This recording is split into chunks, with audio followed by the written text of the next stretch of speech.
이 자리에 아주 귀한 손님 패널을 모셨습니다. 민경욱 전 의원님 나오셨습니다. 안녕하세요. 네, 안녕하십니까. 요즘 어떻게 지내십니까? 예, 정중동, 예, 뭐 하는 일은 없지만 불러주신 곳이 있어서 바쁘고요. 다음에 부정선거 갖고 싸우는 건 아실 테고, 예. 뭐 미국도 다녀오고 그랬습니다만은 그동안 부정선거 싸움을 벌였던 조금 아까 박준영 학생 왔던데 네. 그런 뭐 자유대 학생들이라든가 아니면 좀 젊은 유튜버들 또 이 학자분들 이렇게 계십니다. 그래서 그룹별로 식사 대접하면서 그 교류를 하고 다음에 위안과 뭐 격려도 드리고 그런 일들을 하고 있습니다. 사실 우리 민경욱 의원님이 처음에 이 부정선거 관련해서 활동을 하실 때 많은 사람들이 좀 의아해했다고 할까요? 저게 진짜 있나? 뭐 이런 어떤 반응들이 있었는데 지금은 많이 바뀐 것 같아요. 어떻게 보십니까? 예, 부정선거는 사실이죠. 팩트고요. 그게 이제 여러 가지 물적 증거들, 정황적 증거들, 뭐 통계적 증거 이런 것도 있습니다만은 그 정황적 증거라고 말씀드린 것 중에 이런 게 있습니다. 뭐 22기, 18기 하니까 KBS 안에서도 가까운 선후배 그 사이였는데 그때 뭐 이영풍 기자가 저를 완전히 또라이다 이렇게 보지는 않았을 거 아니에요. 예. 그래서 KBS에서도 9시 뉴스 앵커, 와싱턴 특파원 이렇게 잘 나가던 사람이었고 그 청와대 대변인도 하고 국회의원도 했으니까 그렇게 정신 나간 사람은 아니었습니다. 그런데 제가 부정선거 얘기를 하니까 상대편에서 저를 또라이다라는 한마디로 메신저를 오염시키려고 그렇게 하고 있고 그게 어느 정도 성공했다고 봅니다. 자, 그런데 저는 그렇다고 그래도 황교안이라는 분이 계셔요. 예, 검사의 법무부 장관의 총리에다가 대통령 권한대행 또 당 대표까지 하신 분입니다. 그분이 멀쩡한 정신으로 부정선거가 있다고 하고 계시고요. 다음에 미국에 있는 트럼프 대통령에 대해서는 또 어떤 그 인상들을 갖고 계신지는 모르겠습니다만은 미국의 최고의 정보를 가진 그분이 부정선거 있다고 얘기를 하고 있습니다.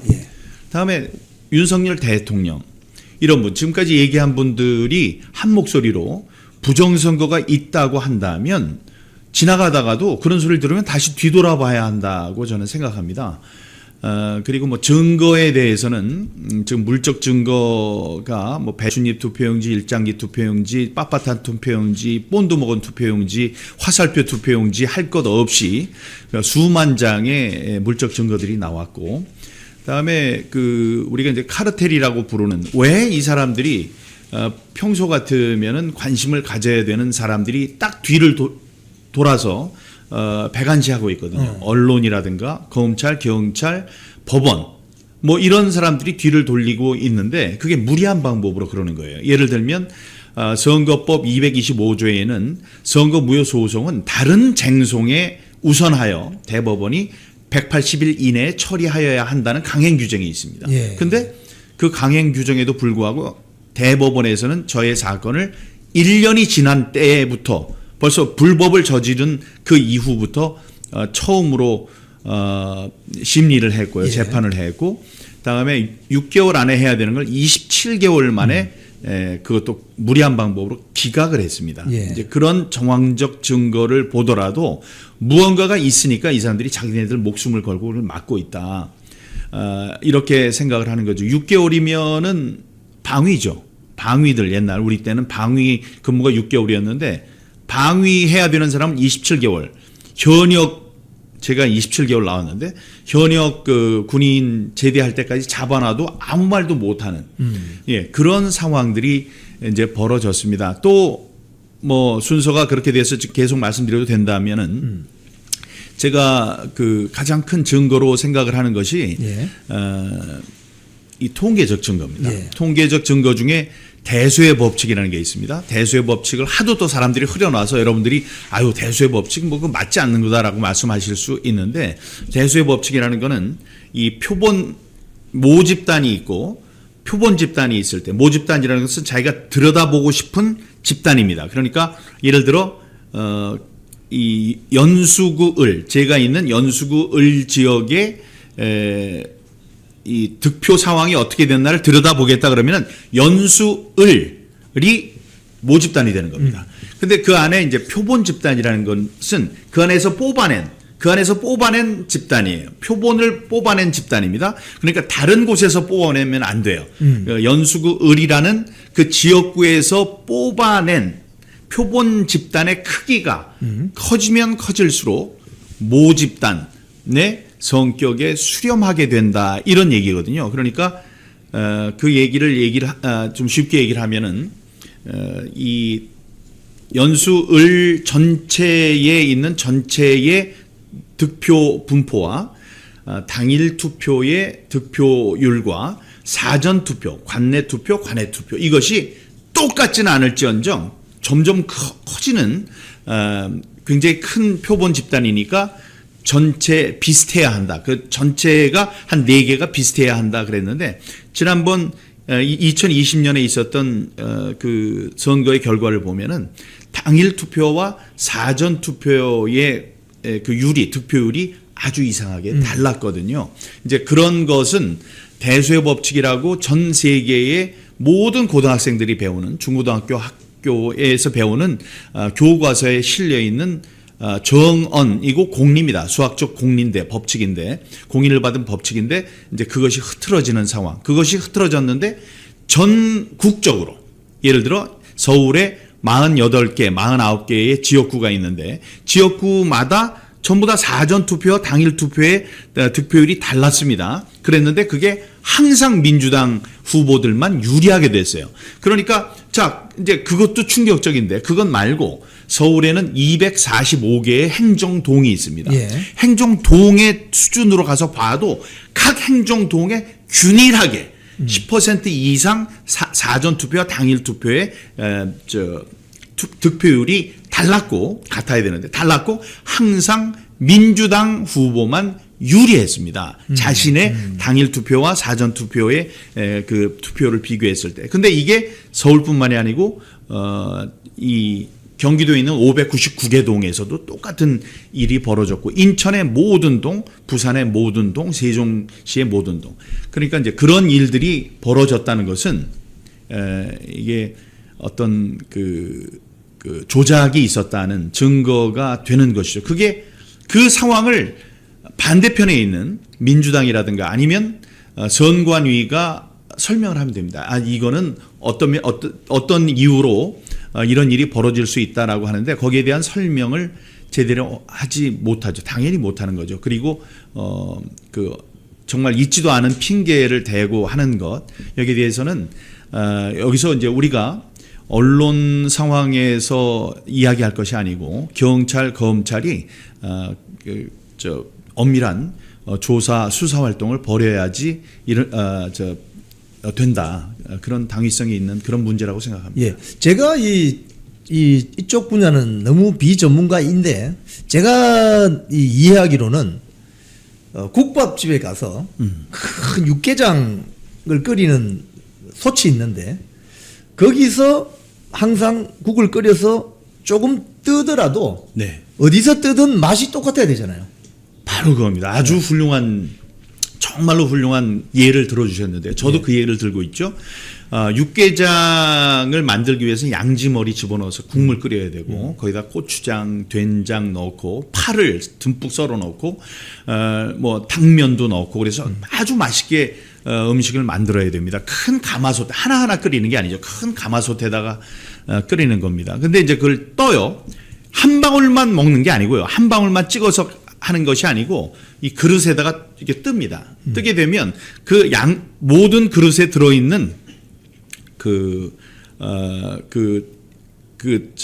요리에 들어가는 재료들의 양은 다를 수 있습니다. 어디는 파가 많이 들어갑니다. 파가 많이 들어간 건 먹으면은 들큰한 맛이 나죠. 당면, 그 쫄깃쫄깃한 맛이 나고, 어쩌다가 뭐 고춧가루가 좀 더 많이 들어가면 좀 더 맵고, 하지만 전체적인 맛을 보자면 비슷해야 합니다. 비슷해야 되는데, 이 큰 가마솥에서 꺼냈다고 하는 것이 이제 하나는 당일 투표, 하나는 사전 관내 투표, 사전 관외 투표 이런 것인데 하나를 봤더니 구수하고 얼큰한 육개장 맛이에요. 근데 다른 걸 꺼내서 봤더니 팥빙수가 나왔어요. 이러면 안 되는 거죠. 그리고 팥빙수는 너무 비약됐다면 그렇게 했더니 뭐 비빔밥이 나왔어요. 그러면 안 되는 거죠. 그런 것과 똑같은 일이 지금 벌어지고 있고 그게 5년 넘게 벌어지고 있는데도 그런데도 뭐 그럴 수도 있지라고 생각하는 겁니다. 이거는 우리 국민들에 대한 모욕입니다. 전 세계에서 이 통계를 보면 우리나라가 4등 아니면 6등으로 머리가 제일 좋은 민족이라고 해요.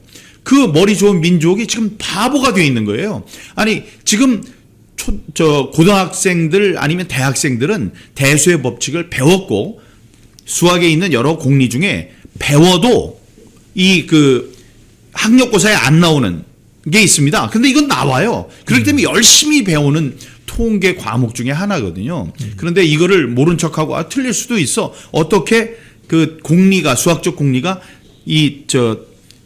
투표소 앞에서 딱 그쳐가지고 투표소 안에서는 예외가 될 수 있습니까? 그것도 한국에서만. 이거는 분명히 잘못된 일입니다. 제가 목숨 걸고 얘기할 수 있습니다. 예.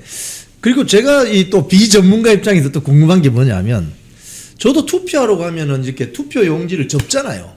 가령 이 말끔한 투표 용지를 받았는데 접어요. 이렇게 접어서 혹시 누가 볼까 싶어서 비밀 투표니까 이렇게 한 두 번은 적죠. 최소. 근데 이걸 투표함이 넣었단 말이에요. 근데 개표장에 가봤더니 이런 투표지도 물론 있지만 빳빳한 그 신권 같은 투표지가 나오는데 그 형상 기억 용지라고 선관위 가서 해명을 하던데 그런 종이가 전 세계에 있습니까? 전 세계에 없습니다. 제가 그 종이 전문가에게 물어봤습니다. 네. 대법원에서 형상 기억 종이가 있다고 한다. 접었다가 싹 펴지는 형상 종이가 있다고 제 앞에서 그랬어요. 선거일과장이 제 앞에서 그거는 이렇게 접어도 쫙 펴지는 특수 종인데 그 종이를 만들 때 심지어 종이를 만들 때 주석을 넣는다고 그럽니다. 이런 얘기를 했습니다. 아주 뻔뻔하게 얘기를 했어요. 여기 그 여의도에 있는 자유헌정 포럼에서 그 얘기를 했어요. 제가 이렇게 변장을 하고 앉아 있었는데 내가 있는 걸 모르고 그렇게 얘기를 하더라고요. 그래서 내가 손을 들고 반론을 제기했었습니다. 자, 무슨 얘기냐? 이 안에다가 주석을 넣는데요. 주석을 넣으면 주석은 금속입니다. 이거는 종이에요. 그럼 주석을 넣으면 여기다가 때리면 됩니까? 그게 아니죠. 자기 얘기들은 이렇게 합금같이 하겠다는 얘기잖아요. 합금하는데 이거 집어넣으면 이건 안 탑니까? 종이가 안 타냐고요. 말이 안 되는 거죠. 그러니까 이 사람이 그거는 그냥 들은 게 아니고 어디서 주석이라고 그러면 사람들이 믿을 거야라는 아주 정교한 거짓말을 준비해가지고 왔었던 겁니다. 자, 그래서 물어봤어요. 이게 접었다가 싹 펴지는 게 있느냐? 있으면 세계 최고의 부자가 됩니다.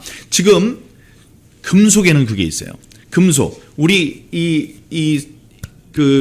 체온이 닿으면은 있었던 걸로 이렇게 막 구겨졌다가도 체온이 딱 닿게 되면 옛날 그 원상태로 싹 벌어지는 그런 합금이 있었죠. 그걸로 여성들의 몸매를 보정하는 속옷에 재료로 쓰여가지고 엄청난 돈을 벌었습니다. 이거를 만약에 이렇게 구겼는데 다시 펴진다면 여러분 우리 그 조폐공사에서 종이 돈이 있지 않습니까? 종이 돈이 막 구겨져 가지고 다시 만드는데 드는 돈이 천문학적입니다. 이게 다시 펴지면 그런 돈 하나도 안 써도 돼요. 자, 그런데 그런 일은 있을 수 없고요. 아까 말씀하신 것처럼 누가 볼까 해서 접지만 혹시 여기와 여기에 찍은 것이 이쪽에 닿을까봐 살살 이렇게 해서 집어넣는 사람도 있습니다. 자, 이렇게 집어넣는 사람이 있다고 합시다. 왜냐? 여기에 찍었는데 그 지금 인주가 아닙니다만 잉크가 이쪽에 묻을까봐 그런 생각 안 해도 돼요.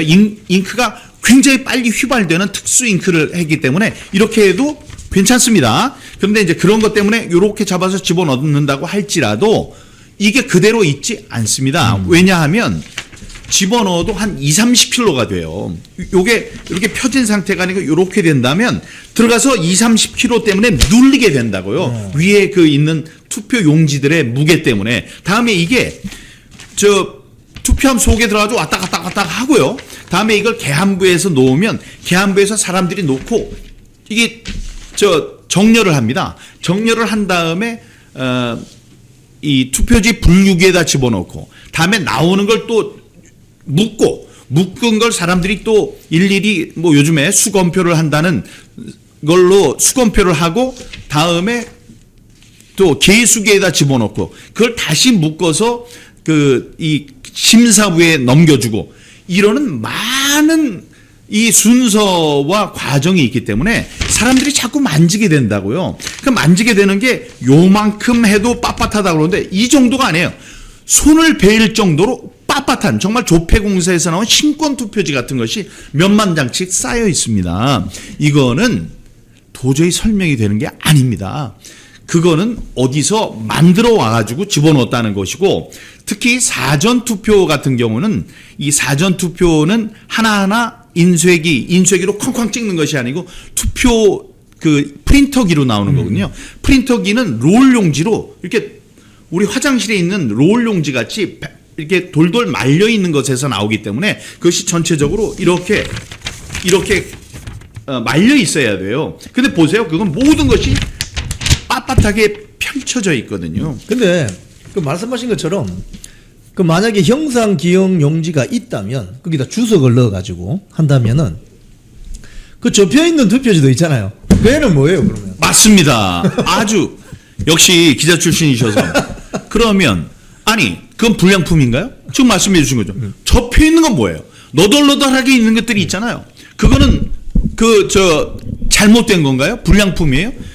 그러니까 이 사람들 말이 맞는 것이 없습니다. 아니 앞뒤가 맞지 않는 자가당착에 빠진 그렇죠. 변명들이니까 거기에 속는 일이 있어서는 안 되겠습니다. 특히 중국이 지금 뭐 한국뿐만이 아니라 전 세계 부정선거의 뭐 배후다 이런 이야기도 있고 또 A웹이라는 단체가 있는데 거기를 통해서 뭐 전 세계적으로 부정선거를 뭐 이루어진다 뭐 이런 지금 뭐 언론 보도라든지 이야기들이 있잖아요. 네. 중국이 왜 그러면 이게 배후로 이렇게 지목이 되는 거죠? 네, 일단 미국에서는 중국과 관련된 그 부정선거의 증거들을 잡기 위해서 예. 일부는 잡았다고 하고요. 잡기 위해서 이제 노력을 하고 있습니다. 그것은 너무나도 큰 정보부 전체가 NID,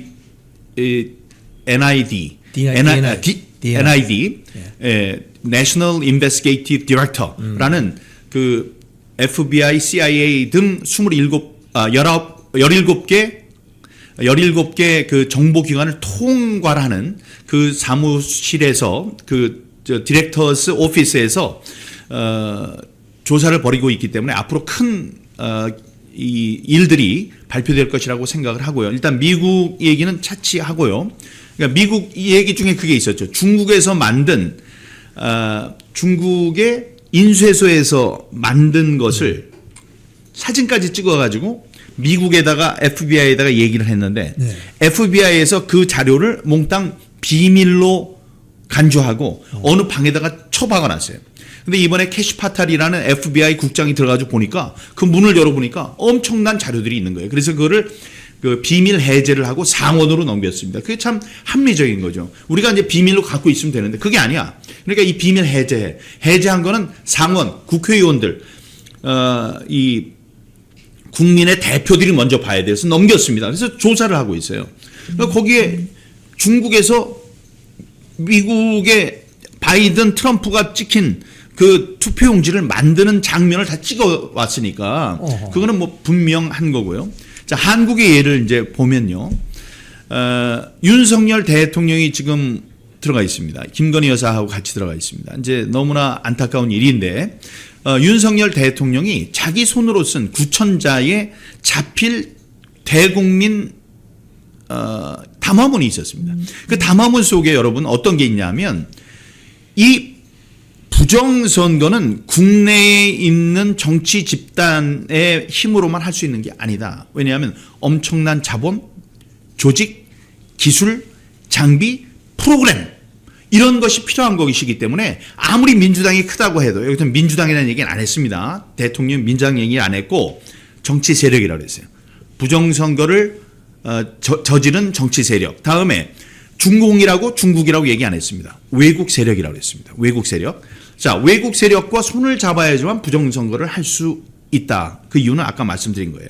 그러면서 하는 얘기가 부정선거는 공짜가 아니다. 반드시 우리의 귀중한 주권을 나눠줘야 된다는 얘기를 했거든요. 그건 무슨 얘기냐? 민주당이 자기 힘으로 할 수 있는 게 아니다. 외국 세력과 해야 된다. 중국과 손을 잡아야 된다. 왜?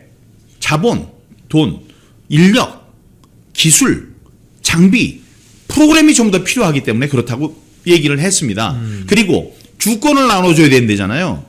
주권 우리 나눠주고 있나요? 나눠주고 있죠. 옛날엔 중국 사람들이 여기 집 못 사고 땅 못 샀습니다.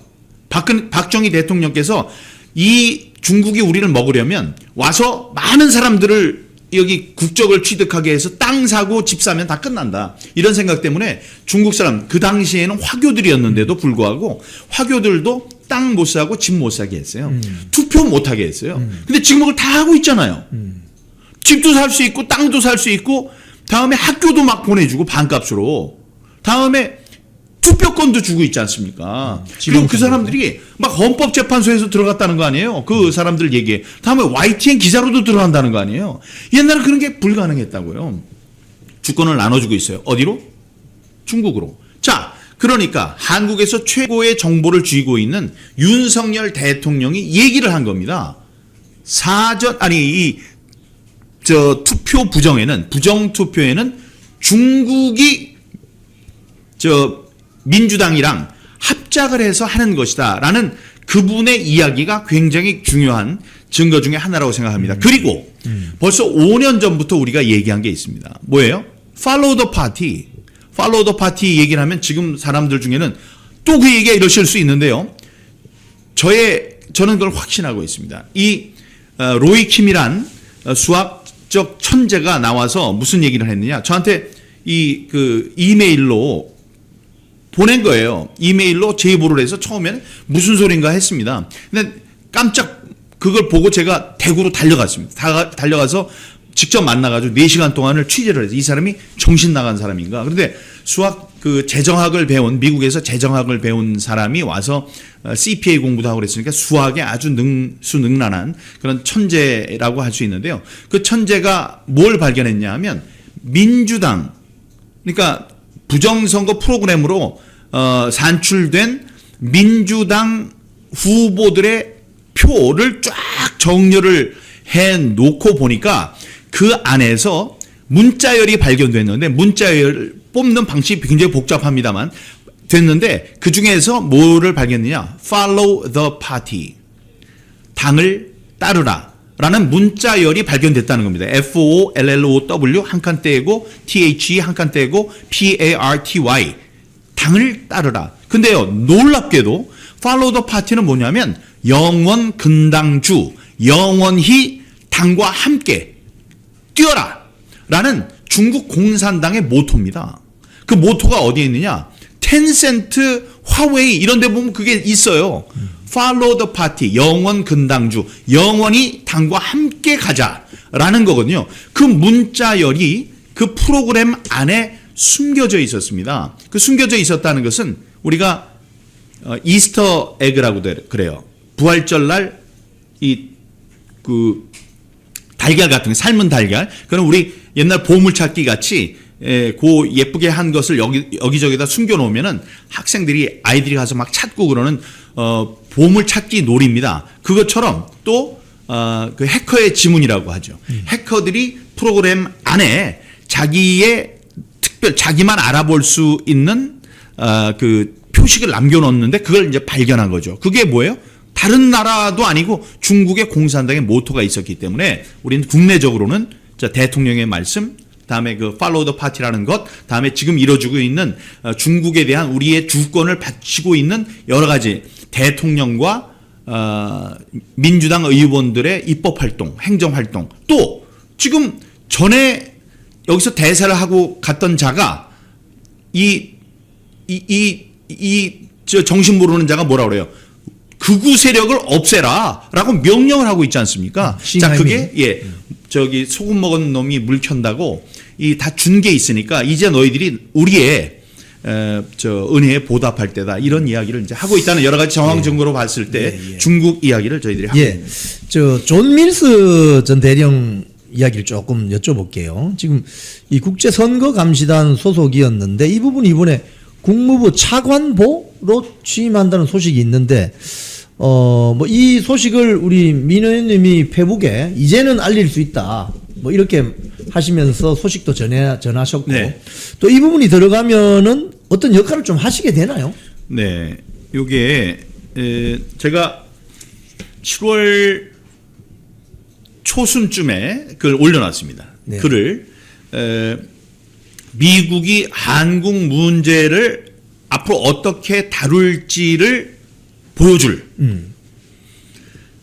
작지만 상징적인 사건이 8월 11일쯤에 나올 겁니다. 이렇게 얘기를 했습니다. 그랬더니 저는 분명히 거기다가 작지만 상징적인 거라고 했는데 여러 이제 저의 이제 우호적인 유튜버 분들께서는 민경욱은 작다고 그래도 그걸 크다고 생각하신 모양이에요. 그래서 민경욱이 그랬다. 8월 초에 엄청난 게 터진다라고 그랬다. 저는 그렇게 얘기하지는 않았습니다. 근데 이제 지금 나온 것을 보면 제가 드린 말씀이 그 상황, 지금 벌어지고 있는 상황을 적절하게 형용하는 말이었다는 것을 이해하실 겁니다. 작지만 상징적인. 앞으로 미국이 한국 문제를 어떻게 다룰 것인가를 보여주는 작지만 상징적인 사건. 그거는 존 밀스가 미국 국무부에 들어간다는 거예요. 아니, 존 밀스는 어떤 사람이에요? 한국에 와서 국제감시단, 선거감시단으로 선거 감시를 다 했고, 여기에서 4번의 그 보고서를 작성을 했고, 다음에 여기에 와가지고 스티브 배넌이라는 지금 현직에서 있지 않은 사람 중에는 이 트럼프 대통령과 가장 밀접한 자리에 있는 스티브 배넌과 이 한국에서 4차례 방송을 했고, 다음에 저와 함께 워싱턴에서 전 세계 사람들을 대상으로 4개의 보고서를 압축해서 종합적으로 만든 종합 보고서를 3개의 발표를 했고, 거기에서 왕후닝이라는 자의 정체를 세계에 알렸고, 그랬던 사람 아닙니까? 여기 이재명은 지금 대통령이 아니다. 그러니 이 사람의 얘기예요. 그러니 전 세계에 있는 국가들은 이 사람을 대한민국의 적법한 대통령으로 인정해서는 안 된다라는 게 그 보고서에 나온 거예요. 그 얘기를 앞장서서 얘기했던 사람. 그 사람은 우리들이 볼 때는 과격하잖아요. 그리고 사람들이 생각할 때 에이 저거 뭐 우리나라에 와가지고 막 그러지만 아무것도 아니야. 바보 같은 사람이야. 이렇게 생각할 거 아닙니까? 그런데 그 사람을 만약에 국무부에서 일하라고 임명을 한다. 그리고 그 사람이 맡은 일이 매우 중요한 것이다. 그러면 우리들이 지금 얘기하는 것이 헛소리가 아니라는 얘기가 되는 거예요. 다음에 미국이 지금까지 이 사람이 얘기한 것을 그대로 쓰겠다는 얘기구나.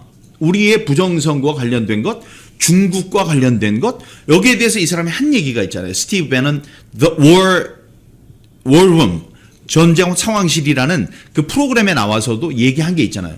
그 갈래, 그 방향을 미국에서 받아들여서 트럼프 대통령이 그대로 하겠다는 거 아닙니까? 자, 그것을 저는 7월 4일 날 들어서 알고 있었어요. 7월 4일 날은 제가 미국에 있었을 때입니다. 그 발표 때문에 미국의 워싱턴 프레스 클럽, 내셔널 프레스 클럽에서 기자회견하고, 다음에 워싱턴과 뉴욕에서 동포 간담회하고, 다음에 워싱턴에 있는 의사당에서 미국 조야를 상대로 미국에 있는 또 국회의원들, 상원, 하원, 또 그 밑에 있는 사람들, 보좌진들을, 국무부 사람들, 이런 사람들을 대상으로 보고회를 할 때 같이 있었기 때문에 제가 그때 같이 있었다고요. 그런데 존 밀스가 그때 7월 4일이 미국 독립기념일이잖아요. 그렇죠. 그 파티를 하겠다고 불렀어요. 그래서 그 집을 갔습니다. 집에 갔을 때 얘기를 해준 거예요. 그런데 부탁을 했어요. 공식적인 발표가 나오기 전까지는 얘기하지 말아달라고 부탁을 했습니다. 그래서 저는 그거를 이렇게 모호하게 모호하게 밝힐 수 있는 것만 이야기를 해줬던 거죠. 그때 얘기는 정확하게는 이 어제 통보를 받았다. 7월 3일 날 통보를 받았다. 그때 벌써 이제 들어간 거예요. 7월 3일 날 통보를 받았는데 그게 8월 11일이나 12일쯤 발표가 될 것이다. 이렇게 얘기를 한 겁니다. 그래서 그날까지 기다렸죠. 사람들이 뭐 큰 거 터진다. 민경욱이 뭐 희망 고문하는 게 아니냐 이렇게 얘기를 했는데 저는 그 다음에는 말을 할 수가 없었죠. 약속이 있었기 때문에. 자, 그런데 8월 11일 날 제 말을 통한 게 아니고 제 입을 통한 게 아니고 많은 사람들이 얘기를 하기 시작하더라고요. 그 사람이 국무부에 들어갔다. 네. 국무부에 들어갔는데 뭐 사이버 관련 사이버 안보 차관보라고 이제 발표를 했습니다. 근데 저는 약속을 한 게 있잖아요. 국무부에서 발표를 하기 전까지는 말을 안 하겠다. 그래서 내가 존 밀스한테 연락을 했습니다. 내가 얘기한 게 아니고 11일은 왔는데 사람들이 막 얘기를 한다. 너 지금 저 발표를 아무리 봐도 발표는 나지 않았는데 발표가 된 거냐? 그리고 뭐 이런 얘기를 물어봤어요. 나는 아무 말도 안 했다. 이런 얘기를 하면서. 그랬더니 한참 있다가 그저께인가요? 그저께죠. 그저께 얘기를 한 겁니다. 내가 이제 뭐 그 발표와는 관계없이 축하한다. 한국을 위해서 또 부정선거 파헤치는 일에 힘을 쓸 수 있는 자리에 가게 된 것을 축하하고 또 고맙기도 하다. 이랬더니 Thank you, 경욱. Thank you, 경욱. We will fight, fight, fight and win, win, win. 이렇게 한 거예요. 경욱아 고마워. 우리는 계속 싸울 거고 계속 이길 거야. 그러니까 이제 내가 물어본 것이 이제 맞다는 얘기가 나왔는데 이제 거기에 이분이 얘기를 했어요. 지금 차관보라고 해서 DAS, Deputy Assistant Secretary라고 DAS라고 그러는데 그 앞에 그 Deputy라는 것이 이제 그걸 빼고 차관보라고 그러는데 차관보가 아니고 부차관보다. 부차관보다. 그러니까 데퓨티라는 거 사람들이 이게 빼고 얘기했는데 정확하게 하면 그 데퓨티가 있다. 그런데 지금 그 언더 세크레터리 데퓨티 세프리 어시스턴트 세크레터리가 없기 때문에 그 차관보의 역할을 하기는 한다. 그런데 정확하게는 앞에 데퓨티가 있어야 된다는 얘기를 했습니다. 이분이 하는 일은 사이버 관련된 그 미국의 정책인데 그 나노 단위의 칩이 AI 만드는 데 필요하지 않습니까? 근데 그 소중한 것이 그걸 전 세계적으로 규제를 하고 있습니다. 적성 국가에 가지 못하도록. 그러니까 중국 같은 데 가면 안 돼요. 근데 그것이 가고 안 가는 것, 그다음에 프로그램은 어떻게 되어 있는지를 들여다보는 굉장히 중요한 역할을 하는 거죠. 또 이분이 중국과의 관계에 있어서 사이버 전쟁을 수행했던 분입니다. 그러니까 그것을 이 국방부에서 아니고 국무부에 와서 이제 하는 걸 겁니다. 이분이 했던 일 가운데 이제 두 가지가 이제 제가 생각나는 게 있는데 루비오 장관이 국무장관이 한국에 오려고 한 적이 있었죠. 일본인가 어디에 들러서. 예. 근데 안 오게 됐었잖아요. 예. 제가 생각할 땐 그때는 벌써 존 밀스 이 대령이 국무부에 들어가 있을 때예요. 그러니까 자기가 얘기했던 대로 지금 이재명을 함부로 파트너로 대우하면 안 된다. 그러니까 당신 지금 가면 안 돼라는 그 의견을 제시한 사람이 존 밀스 대령일 것이다. 그래서 국무부 장관이 갔다가 왔고요. 또 하나만 말씀드리면 지금 그 칩 있지 않습니까? AI에 쓰이는 굉장히 중요한 칩 안에 그 특별한 장치들을 마련해 가지고 전 세계로 나가는 것을 관리하고 있다는 게 오늘 나온 뉴스입니다. 뭐냐면 그 칩을 그냥 만약에 한국은 만드니까 예를 들어 뭐라 할까요? 대만도 만드니까 영국으로 수출을 한다. 근데 영국에서 누가 빼서 중공으로 가져갔어요. 중국으로. 그럼 그거를 추적 조사할 수 있는 그것을 다 안에다 숨겨놓고 있다. 그런 일을 지금 하는 것이 존 밀스 대령이 하고 있는 일입니다. 예.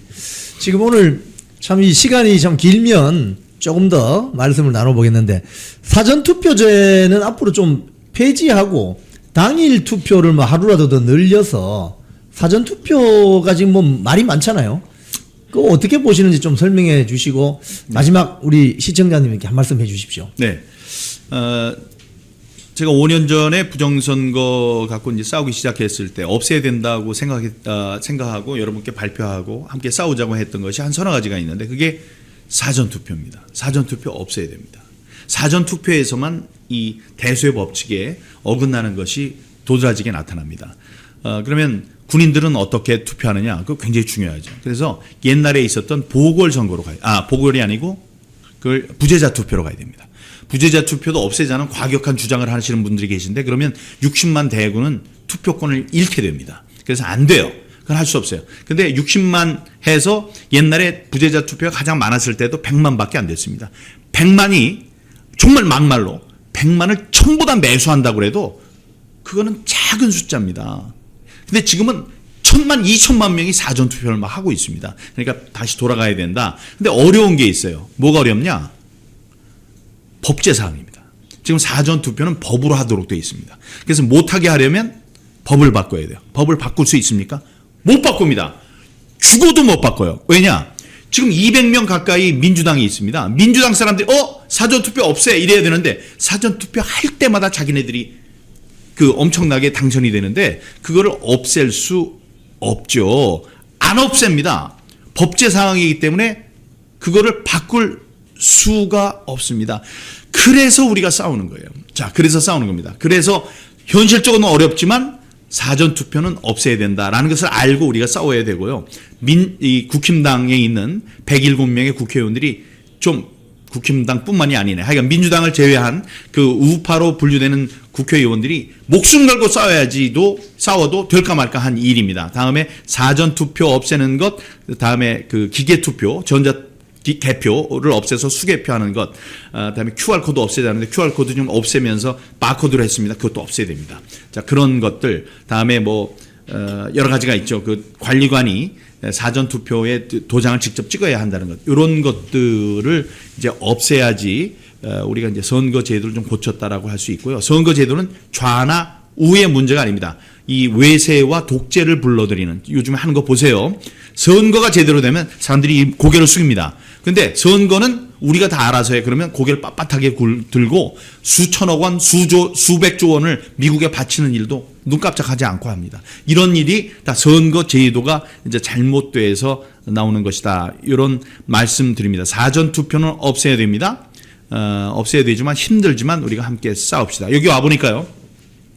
이영풍 기자는 제가 후배지만 그 현직에 있을 때도 참 존경했던 사랑하는 후배 기자였는데, 능력 있는 기자였는데, 와, 이 스튜디오하고 이 틀이 딱 잡혔습니다. 틀이 딱 잡혔어요. 딱 잡혀가지고 정말 실제로 방송국에 와서 방송을 하는 것보다도 더 훌륭한 스튜디오, 사무실 다 잘 꾸며놨습니다. 이것은 앞으로 더 크게 이영풍 TV가 발전할 수 있는 그런 토대가 될 겁니다. 근데 가장 중요한 것은 구독자 여러분들이죠.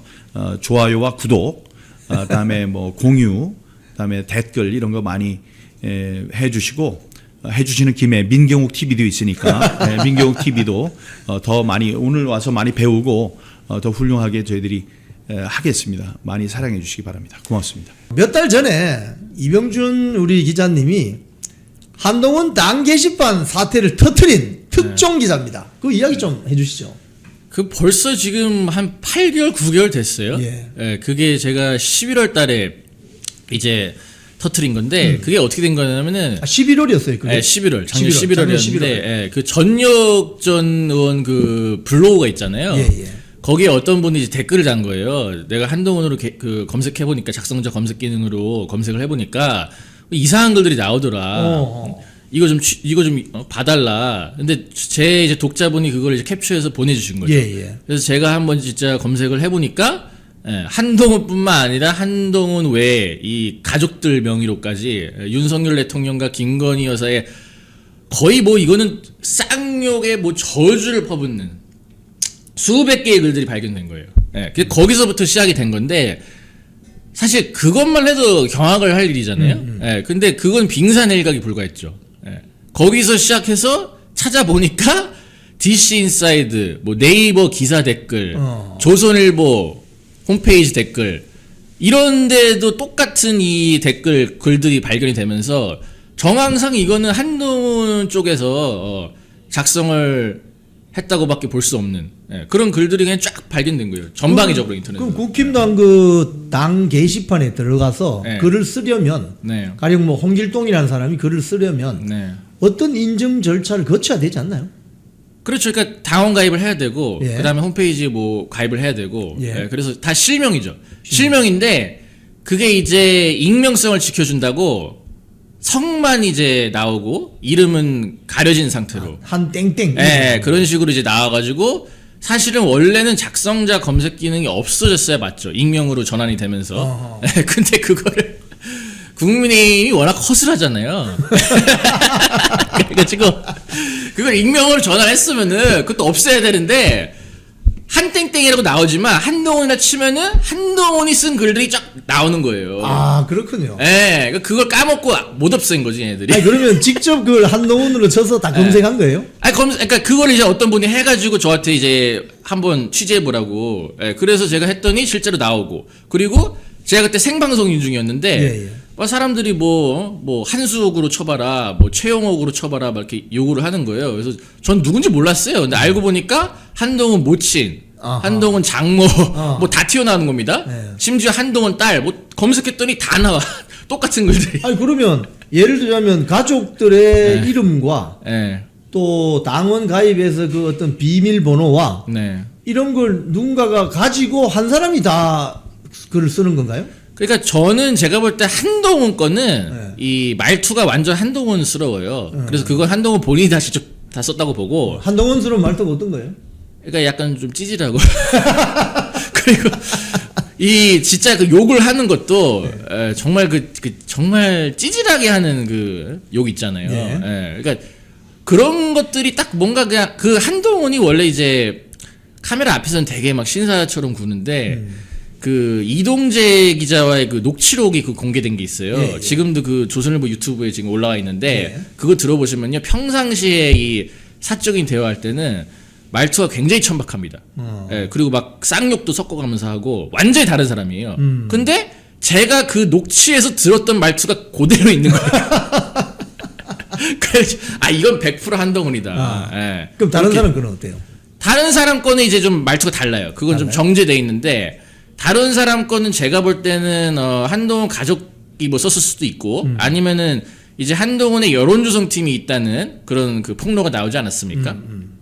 그래서 제가 볼 때 다른 사람 글 그리고 네이버 뭐 DC 인사이드 여긴 뭐 워낙 글들이 많으니까 그런 거는 한동훈이 다 뭐 쓸 시간은 없고 그거는 제가 볼 때 한동훈의 여론조성팀이 쓰지 않았을까 싶은데 제가 취재하기로는 그 여론조성팀의 리더격 역할을 하고 있는 사람이 제가 아직 실명은 안 깠는데 그 안희정 보좌관으로 일을 했던 장모 씨인 것으로 제가 지금 추정을 하고 있습니다.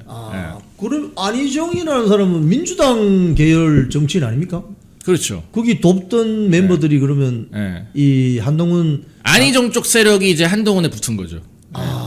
그렇게 보시는군요. 왜냐면 그러니까 안희정이 약간 그 좌파 내에서 약간 뭐라 그래야 되지? 좀 좌파 내에서는 좀 오른쪽에 있는 그런 인물이지 않았어요? 근데 한동훈은 지금 우파에서 가장 왼쪽에 있는 그러다 보니까 색깔이 비슷하잖아요.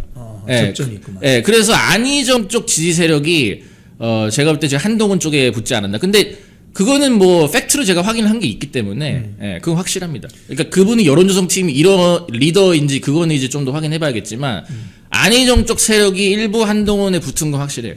그 당 게시판에 올라온 글들이 주로 윤석열 대통령하고 김건희 여사 비방하는 내용이 대부분입니까? 네. 어떤 식으로? 비방 정도가 아니고 뭐 김건희 여사 목에 개목줄 채워가지고 가둬야 된다. 그렇지 않으면 만약에 그렇게 했는데도 말을 안 들으면 단두대여서 해야 된다. 그런 글들. 그냥 그런 천박하고 쌍욕의 협박성 그런 정말 진짜 우리가 어디 인터넷 그 정말 구석에서 진짜 그 정말 그 폐륜적인 그런 그 댓글들 있잖아요. 그런 그 수준이에요, 그 수준. 딱 그 수준. 근데 그 당 게시판이 어떤 당원들의 여론을 조금 영향을 주는 거예요? 어떻게 돼요? 여론을 그게 크게 영향은 있진 않은데 문제는 뭐냐면 당원 게시판에 이제 한동훈이 글을 이제 쓰고 예. 그 글들이 언론을 통해서 보도가 됐어요. 아, 그렇군요. 언론을 통해서 지금 당원 게시판 내에 지금 이 윤석열 대통령과 김건희 여사에 대한 불만이 폭발하고 있다. 폭발하고 있다. 이런 식으로 언론 보도가 나간 게 있는데 예, 예. 저는 그것도 한동훈 쪽에서 뭔가 이렇게 흘리지 않았을까. 예. 그러니까 언론까지 이제 활용을 한. 왜냐면 언론들이 그냥 어디 커뮤니티 사이트에 여론이 이렇다. 이건 사실 보도할 만한 가치가 없는데 당원 게시판은 당원 그 인증이 된 사람들만 쓸 수 있는 거니까 아하. 그거는 종종 보도를 해요. 예, 예. 예, 당내 당원들의 여론이 이렇다 아하. 해가지고 당원 게시판을 인용해서 보도를 합니다. 그러니까 한동훈이 그 점을 제가 볼 때 이용했다고 봐요. 결국 기성 언론에 보도되기 위해서 네, 당원 게시판을 인큐베이터처럼 악용한 거거든요. 그렇죠. 거기에 그치지 않고 네이버랑 DC 인사이드 온갖 그 포털이랑 커뮤니티 사이트에까지 댓글 공작을 하고 조직적인 완전 전반적인 여론 조작이에요. 이거. 조직적인 범죄로 보시는 거죠. 네, 저는 확실히 이건 조직적이지 않고서는 개수가 너무 많기 때문에 저는 이건 뭐 이미 제가 팩트라고 수백 번 수천 번 온갖 방송 나와서 그냥 얘기하고 놀리고 있는데도 아직도 저 고소 못하고 그리고 그 한동훈 떨만의 주진우 있지 않습니까? 네, 주진우는 저를 심지어 고발했다고 했어요. 고발한다도 아니고 고발했다. 그렇게 언론에 보도자료 배포했습니다. 근데 기사가 수백 개였는데 고발 안 했잖아요. 네, 8개월 9개월 지난 지금까지 고발 못 하고 있습니다. 못 하는 거죠.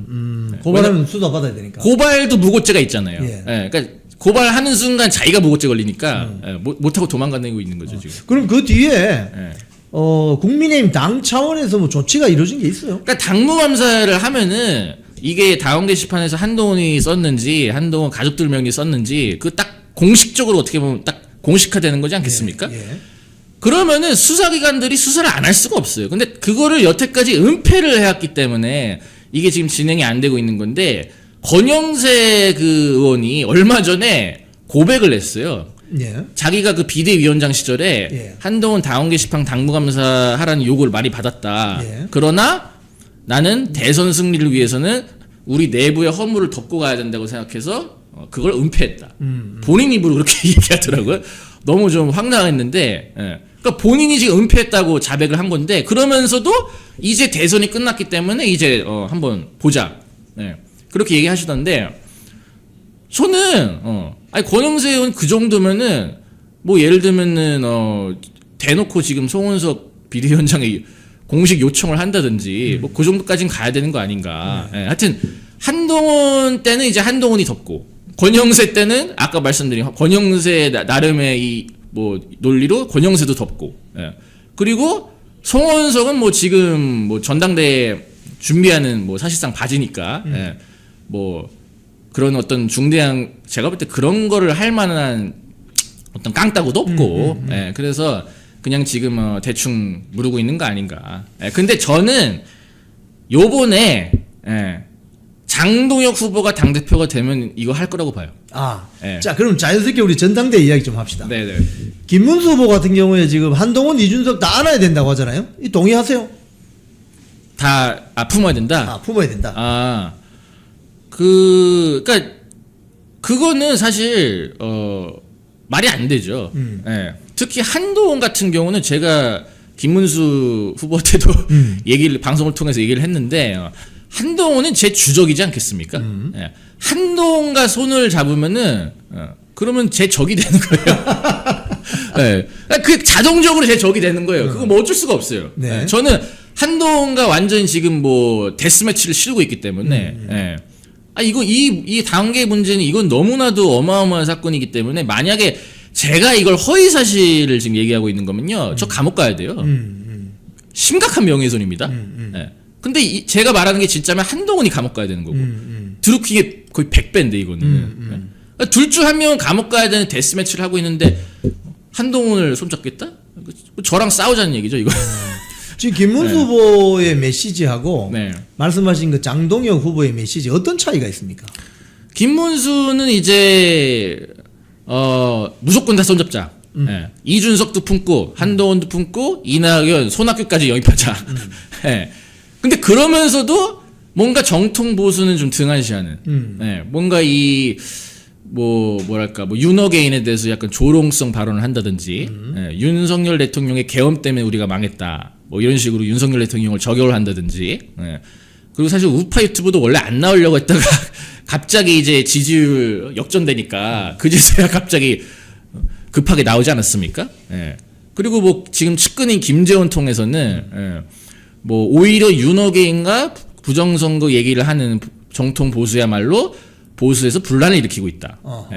그런 식으로 마치 저희가 그 분탕자들이고 한동훈은 문제가 없는 것처럼 그렇게 얘기를 하기도 하고. 그러니까 저는 완전히 김문수 후보는 정통 보수를 배신하고 지금 위장우파 좌파 쪽으로 넘어갔다고 봐요. 완전히 이미 돌아올 수 없는 강을 건너버렸다. 반면에 장동혁 후보는 반대죠요. 원래 한동훈 측근이었다가 원래 저랑 싸우는 관계였죠. 한동훈 측근이었다가 탄핵 때 이제 확 돌아서면서 탄핵 뭐 반대 운동도 열심히 하셨고 그리고 지금 보면은 완전히 뭐 사실 우리 쪽이랑 크게 노선이 다르지가 않아요. 이 내부 총질러들 다 척결하겠다.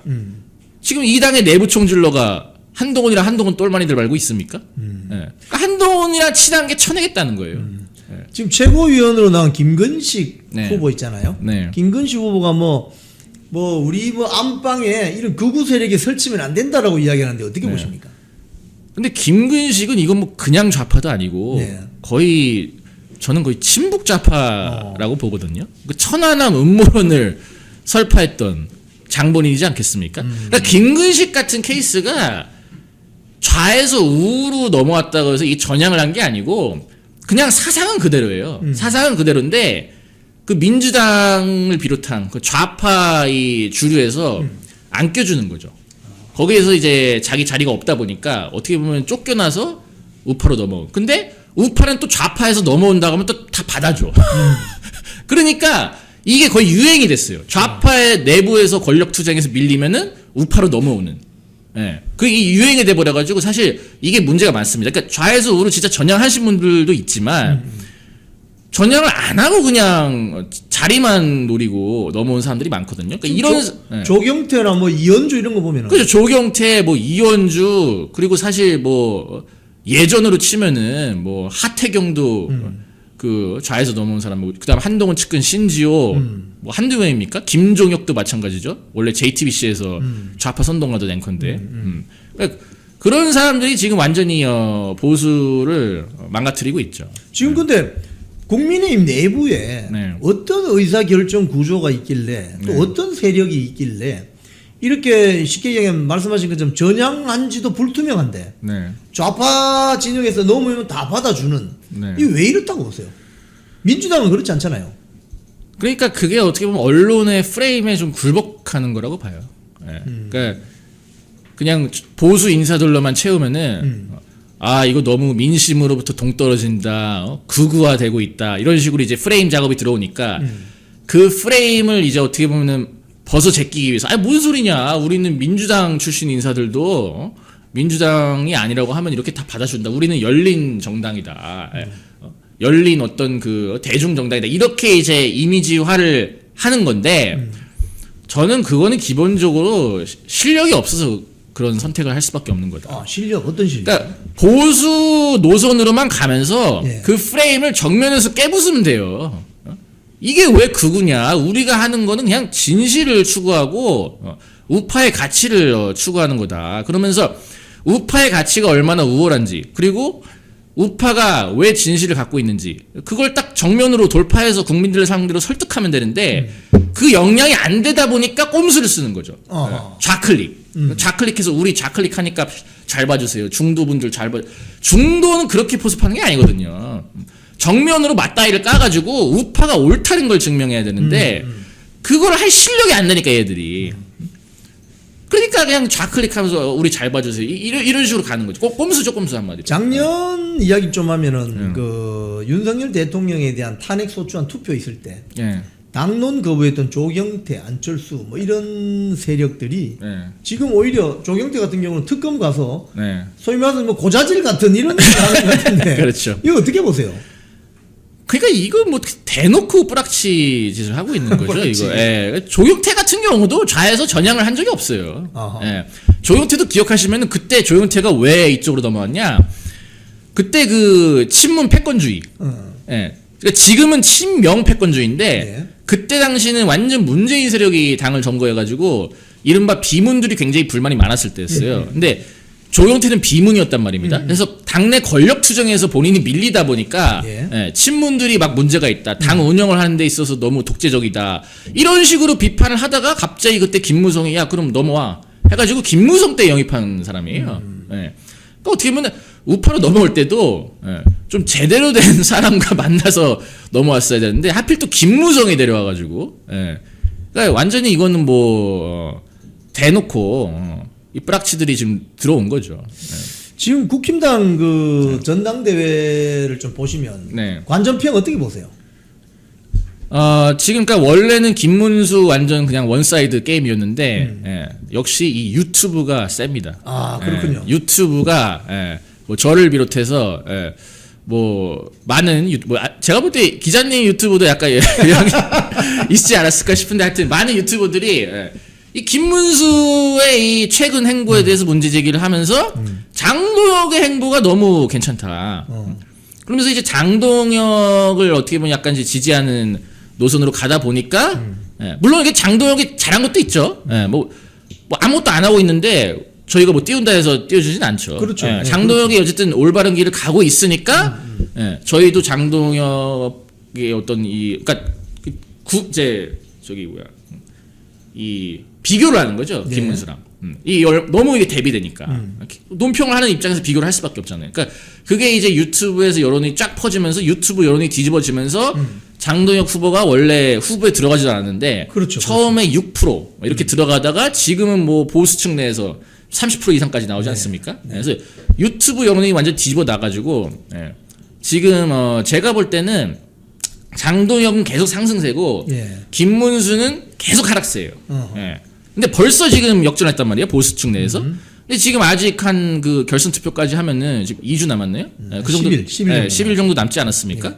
제가 볼 때 지금 이 페이스대로 가면은 장동혁 후보가 저는 그냥 과반도 솔직히 노려볼 만은 하다고 봅니다. 뭐 가능성이 크다고 보진 않지만 저는 이 페이스대로 가면 어쨌든 1차에서 끝나든 그 결선 투표로 가든 저는 장동혁이 이긴다고 봐요. 그러면 지금 그 안철수가 어제 광주 가가지고 광주 전남 뭐 도당위원장 뭐 취임식에 갔는데 거기 한동훈이 앉아 있더라고요. 그렇죠. 양양자도 앉아 있고, 네. 김근식도 앉아 있고, 네. 조경태는 축하 영상도 보내고. 네. 그 한동훈을 따르는 세력들이 안철수 쪽으로 이렇게 밀어줄 가능성이 있어 보입니까? 글쎄요, 그거를, 그러니까 안철수랑 한동훈이 지금 위장우파 연대를 하는 건 분명한데, 제가 볼 때 한동훈 쪽은, 글쎄요, 1차 투표에서는 뭐 그런 식으로 갈 수는 있겠지만, 제가 볼 때 한동훈 쪽은 지금 김문수를 밀고 있어요. 그건 또 어떤 경우죠? 그러니까 지금 일단 이 김성애 비서관이 뭐 폭로를 한 게 있는데, 한동훈과 이 김문수가 뭔가 이 딜을 했다는 설이 있다. 아직까지는 설이에요. 근데 이게 뭐냐면 한동훈이 이제 불출마를 했으니까 김문수가 한동훈을 포용하고 한동훈을 이렇게 밀어주는 대신에 한동훈이 김문수를 밀어주면은 거기에 대한 이 답례로 김문수가 이 내년 보궐선거 그 내년이 지방선거 하면서 보궐선거가 있지 않습니까? 보궐선거에 한동훈을 꽂아준다. 그런 지금 설이 있는데 그 설이 굉장히 일파만파 퍼지고 있는데 여기에 대해서 이 김문수 쪽이나 한동훈 쪽에서 제대로 이렇게 막 적극적으로 대응을 하고 있지가 않아요. 그리고 한동훈의 이 최근 김문수에 대한 워딩을 보면 굉장히 의미심장합니다. 왜냐하면은 최근에 김문수가 어디 조선일보 유튜브 나와가지고 한동훈한테 전화를 해서 내가 뭐 내부 총질 하지 말라고 얘기했다. 뭐 그렇게 얘기를 했는데 한동훈이 이제 페이스북에서 통해서 반박한 거예요. 김문수 보는 나한테 그런 말 한 적 없다. 김문수는 나한테 도와달라고 하고 나랑 같이 가자고 얘기했지 그런 말 한 적 없다. 근데 그게 한동훈이 본인에 대해서 뭔가 그런 식으로 허위사실 얘기했으면은 되게 막 그 상대를 갖다가 되게 막 좀 짜증을 내면서 공격하겠죠. 공격을 하는 스타일이지 않습니까? 네. 근데 굉장히 부드러워요, 말투가. 어허. 예, 굉장히 부드럽고 거기에 그 메시지를 잘 보면은 뭔가 김문수와 나의 사이는 문제 없다. 언론들 니네 왜 이간질하냐? 우리는 원팀이다. 약간 이런 느낌이거든요. 그럼 김문수 후보와 한동훈이 연합을 하게 되면 이 야합 아닙니까? 그렇죠.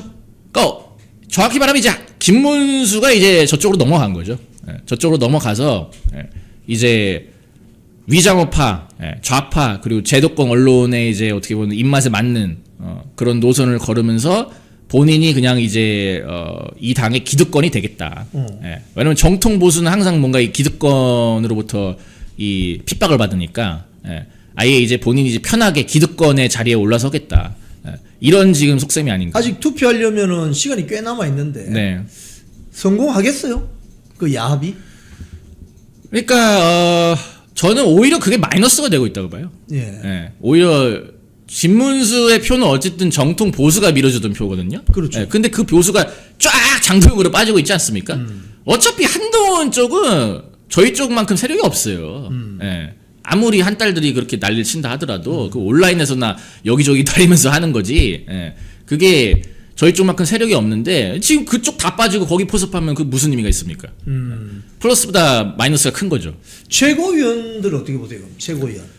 최고위원은 지금 일단 김민수가 너무 압도적이고, 예. 김민수가 얼마 전에 여론조사 보니까 보수층 내에서 30%, 아, 많이 2등이 뭐 10%대니까 거의 뭐 압도적이죠. 예. 그래서 김민수 후보는 저는 이미 수석 최고위원 확정이다. 저는 확정이라고 봐요. 그래서 확정이라 보고 나머지 이제 세 자리인가요? 세 자리. 그 자리를 누가 갈 것이냐?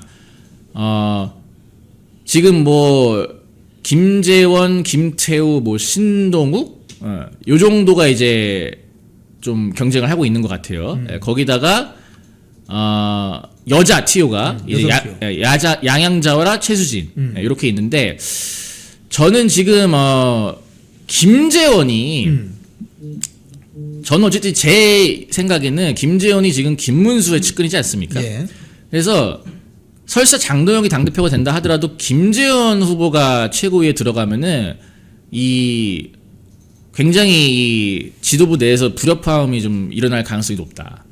왜냐하면 김문수의 어떤 이 지령을 받고 이 장동혁이 반대되는 행동을 할 거기 때문에 저는 김재원을 좀 떨어뜨리는 게 우리 입장에서는 안전하지 않나. 근데 그렇게 하기 위해서는 제가 볼 때 지금 신동욱 후보는 어느 정도 좀 안정권이 있거든요. 예. 김태우 후보를 좀 밀어주셔야 돼요. 김태우 후보를. 김태우 여기 나왔죠. 나왔습니다. 네. 김태우 후보는 사실 뭐 검증된 카드지 않습니까? 확실한 공격. 확실한 공격수고 이념적으로도 정통 보수예요 이분은. 아니 뭐 제가 정통 보수라고 하면은 말 다 한 거지. 그래서 문재인 정권을 어떻게 보면 처음 무너뜨린 기자님 그때 기억하시겠지만 이 문재인 정권이 원래 초반에 잘 나가고 있었잖아요. 그렇죠. 잘 나가다가 갑자기 지지율이 확 꺾이면서 이른바 데드크로스 부정평가가 긍정평가를 앞지르는 사건이 있었어요. 그게 뭐냐 바로 김태우 당시 수사관의 그 이 민간인 사찰 폭로. 그렇죠. 그걸로 그냥 문재인 정권이 확 떨어지면서 그때부터 어떻게 보면은 우파 유튜브도 활성화되고 네. 그렇게 된 거거든요. 그 스타트를 끌었던 게 김태우예요. 그 이재명 정권도 우리가 김태우를 활용해서 똑같이 뭐 못할이라는 보장이 있습니까? 그러니까 저는 김태우 후보를 여러분들이 좀 더 밀어주셔야 되고 여자 같은 경우 지금 양양자가 뭐 완전 이건 좌파고 또 한동훈이랑 또 야합을 하고 있기 때문에 최수진 후보를 밀어주셔야 되는데 최수진 후보 같은 경우는 저한테 약속을 했어요. 어떤 약속이요? 최고위 들어가면 한동훈 당원 게시판 당공하면서 하겠다. 아 그렇군요. 약속을 했습니다. 네. 그래서 근데 만약에 들어간다 안 한다 그러면 이제 뭐 끝나는 거지 저한테. 아니 근데 그 한딸 세력들이 그 김근식이나 또는 청년 최고 나온 우재준이나 이런 식으로 표를 몰면은 이거 어떻게 되죠? 어떤 상황이? 표를 몰면은 그렇죠. 그러니까 그러면은 이제 약간 뭐 한두 명 들어갈 수 있겠죠. 특히 걱정되는 게 지금 청년 최고예요. 우재준. 예, 왜냐면 우재준이 좀 세거든요. 네. TK고 현역 의원이다 보니까 왜냐면 청년 최고 후보들이 좀 죄송한 말씀이지만 이렇게 세진 않잖아요. 고만고만. 예, 그러니까 본인의 현역 의원 그 TK 조직 프리미엄으로 그냥 밀어붙이는 모양새인데 글쎄요. 기자님이 혹시 뭐 청년 최고 딱 지지하시는 후보가 있으신가요? 혹시? 아니 뭐 우리는 뭐 한동훈 반대하면 다 우리가 저는 개인적으로 지금 손수조로 가자는 분도 있고 박홍준으로 가자는 분도 있어요. 근데 저는 전략적으로 그래도 손수조로 가는 게 맞지 않나. 왜냐면 일단 이 네임밸류나 인지도 측면에서 너무 차이가 커요. 예. 그래서 저는 아무리 저희가 박홍준 밀자 하더라도 우재준을 과연 이길 수 있을까? 예, 근데 손수준은 어쨌든 오랫동안 이 당에서 정치를 해왔기 때문에 나름의 조직도 있을 거고 예, 무엇보다 인지도가 뭐 우재준보다 오히려 손수가 인지도는 더 높잖아요. 아니 그 말 나온 김에 네. 현역 국회의원이 네. 청년 최고위원을 왜 나옵니까? 그리고 청년도 아니잖아요. 청년도 엄밀히 그러니까 이게 청년이 이게 만만하니까 지난번에 진종호도 네. 만 44세인가 그런데 그러니까요. 청년 최고가 만만하니까 들어와가지고 그냥 달고. 예. 그러니까 이게 좀 문제가 있어요. 그러니까 현역 의원은 출마를 못하게 한다거나 그렇죠. 아니면 연령대를 좀 낮춰야 돼요. 한 30대까지만. 만 45세면은 한국 나이로 47세까지 나올 수 있는 거예요. 그렇군요. 그럼 거의 50대인데 거의 50대 아저씨가 청년 최고위원인데 이상하잖아요 좀. 예. 지금 보면 손수조 저 후보는 네. 우리 여기 영풍 TV 방송 나와서 예. 제가 그걸 물어봤거든요. 네. 아니 이준석하고 좀 친한 거 아니에요? 물었더니 전화 안 한 지 벌써 몇 년 됐다고 하더라고요. 제가 얼마 전에 전화해서 똑같은 질문했거든요. 예. 똑같이 답변하더라고요. 예. 근데 모르겠어요. 그게 이제 뭐 진실은 뭐 본인만이 알겠지만. 또, 예. 네. 근데 글쎄요. 이준석이랑 굳이 뭐 뭘 할까요? 손수조가 이제 와서? 그렇게 예. 생각지는 않습니다. 왜냐면 손수조도 그렇게 막 되게 본인한테 손해가 되는 그런 판단을 하는 사람은 아니거든요. 예. 그래서 손수조도 저한테 약속을 했습니다. 예, 어떤 약속? 한동훈 당원 게시판 당분간 사겠다. 예, 제가 지금 다 약속을 받아냈어요. 지금. 예, 다 받아내가지고 지금 최고위 들어가면은 바로 그냥 제가 요구할 겁니다. 당무감사 당장 하라고. 안 하면 싹 다 쳐내입니다. 안 하면은 누구든 간에. 자, 우리 민주당이 보면은 당원들의 어떤 영향력이 많이 미치는 뭐 원내대표 선출이나 당대표 선출이나 이 당원들 일반 진짜 평당원들이 많이 이렇게 영향력을 미칠 수 있는 제도를 검토하겠다고 하잖아요. 국민의힘 이런 건 좀 배워야 되는 거 아닙니까? 그렇죠. 그러니까 어떻게 보면은 당원들의 권리를 확대한다는 거는 본인들의 기득권을 내려놓는 거잖아요. 그렇죠. 그러니까 그거를 사실 민주당은 그 당원들이 개딸들이어서 문제인 거지. 그 시스템 자체는 맞아요. 그렇게 가는 게. 아니 당을 당원들 중심으로 운영을 해야지. 그 소수의 기득권들끼리 지들끼리 그냥 북치고 장구치고. 이번에도 그 김소연 변호사랑 류호의 그 전 최고위원 그냥 컷오프 시켜버리지 않습니까? 맞습니다. 그러니까 그거는 그냥 공정경쟁에서 벗어나는 거거든요. 그게 한두 번이 아니에요. 뭔가 특히 이 유튜브판에서 활동하는 이 소위 말해서 정통 보수 진영의 인사들이 출마를 하면은 뭔가 본인들의 기득권이 깨질 것 같다고 생각해서인지 다 컷오프를 해버리거든요. 그러니까 이런 문제도 사실은 좀 우리가 좀 되돌아봐야 되는데, 그러니까 이런 문제부터 하나하나 시작해서 당원들이 좀 목소리를 더 반영할 수 있는 시스템을 갖추면은 좋죠. 자, 오늘 우리 이병준 기자님 초대해서 좋은 말씀 많이 들었습니다. 우리 이병준 기자님은 정말 광장 현장에서 국민들의 여론을 잘 전달하고 정말 싸우는 분이죠. 오늘 참 시간이 참 아까울 정도인데 마지막으로 한 말씀 해주시고 다음 기회에 저희들이 한 번 더 모시도록 하겠습니다. 네, 하여튼 요즘 약간 상황이 좀 어수선해요. 상황이 좀 어수선한데 이럴 때일수록 그 정통 보수 진영이 단일 대우로 뭉쳐야 됩니다. 단일 대우로 뭉쳐서 지금 이 이재명 정권의 이 보수에 대한 탄압이 본격적으로 시작됐거든요. 그래서 제가 볼 때 이거는 시작에 불과하다. 이거 온갖 정말 우리가 상상도 못했던 일들이 벌어질 거예요. 그래서 저는 사실 지금 윤석열 대통령이 정말 당하고 있는 인권 탄압이라든가 지금 여러 가지 문제들이 저는 놀랍지는 않아요, 솔직히. 예, 그냥 올 게 왔구나. 예. 그냥 이재명 정권 들어서면 사실 다들 어느 정도 예감을 하지 않았습니까? 예, 그래서 정말 우리가 이럴 때일수록 진짜 제대로 굳은 어떤 마음을 가지고 싸워야 되고, 그리고 이재명 정권을 어쨌든 붕괴를 시켜야 이 모든 게 해결돼요. 예, 이재명을 저는 탄핵시켜야 된다고 봅니다. 하루빨리. 예.